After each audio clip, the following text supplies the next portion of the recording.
ville inclusive, c'est faire avec les habitants, pour les habitants, et ne pas avoir des projets qui iraient éventuellement à l'encontre des habitants des quartiers, notamment les quartiers populaires qui sont très très largement sous-estimés et oubliés, puisqu'on ne considère pas que ce sont des habitants importants, etc. Pour parler de ces quartiers-là, je vous demande de faire un énorme tonnerre d'applaudissements pour Khadija et Xavier, qui vont nous parler un petit peu de ce quartier.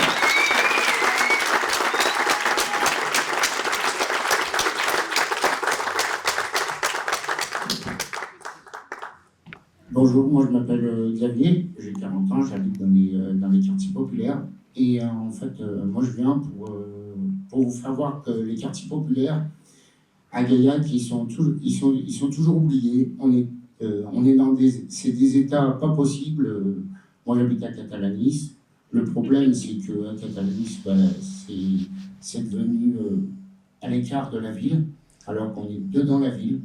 Et par exemple, Viars a été refait, mais on est toujours exclu de la commune. Donc, moi, je voudrais dire que les quartiers appartiennent à la commune et que c'est inadmissible de nous laisser à l'écart de la commune. Après, j'aimerais bien qu'il y ait des maisons de quartier. Nous, on demande des maisons de quartier pour faire le lien avec les habitants. Parce qu'il n'y a pas de lien avec les habitants. On se retrouve comme dans une cité dortoir. Donc, c'est pas très...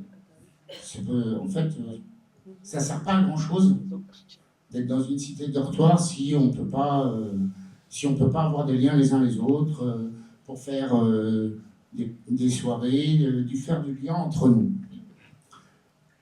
J'aimerais aussi que nous, le collectif travaille pour qu'il y ait une cantine à Catalanis, parce que les enfants partent de Catalanis.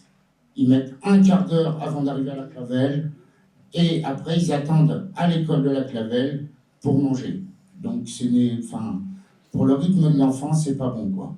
Donc du coup, il faudrait justement pouvoir avoir un réfectoire à côté de Catalanis, quoi.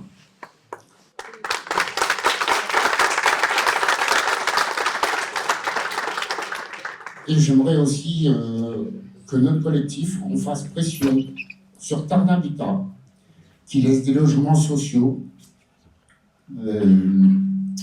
un peu à l'abandon, qui disent qu'ils viennent, en fait ils viennent jamais, et en fait il y a des moisissures dans les appartements qui sont vérifiables, et en fait il faudrait qu'on puisse, le collectif, faire appui, mettre un coup de pression à Tarn-Habitat qui nous ignore complètement.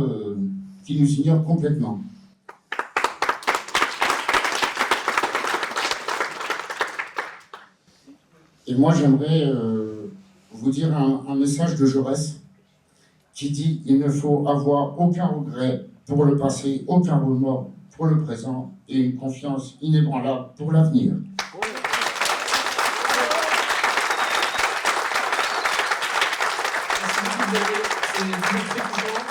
On laisse la parole à Khadija qui va nous expliquer un petit peu qu'est-ce que fait dans Gaillac Populaire. Alors, qu'est-ce que fait dans Gaillac Populaire? Bonjour, merci. Au début, je ne savais pas bien venir jusque-là, parce que je ne crois pas du tout au format politique actuel. Et donc, je me suis dit qu'il fallait y aller, allons sur le terrain, faire ce travail-là que les politiques de Gaillacois ne font pas. Donc, je me suis laissée tenter par cette liste, parce qu'en fait, ça travaille. Et moi, ce qui m'intéresse, c'est le travail, en fait.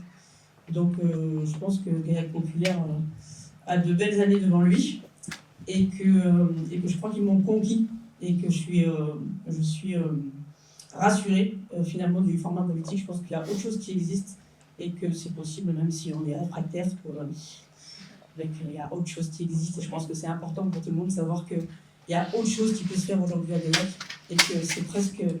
Gaillac Populaire vient dans une période où on est vraiment plus que dans l'urgence, et que je crois qu'on n'a plus trop le choix que d'y aller. Voilà.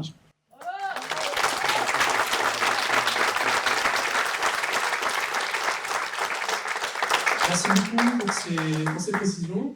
Est-ce que vous avez un petit mot à dire supplémentaire, ou est-ce qu'on peut laisser la parole au... Votez Gaillac Populaire! Merci beaucoup, Xavier, pour cette magnifique présentation.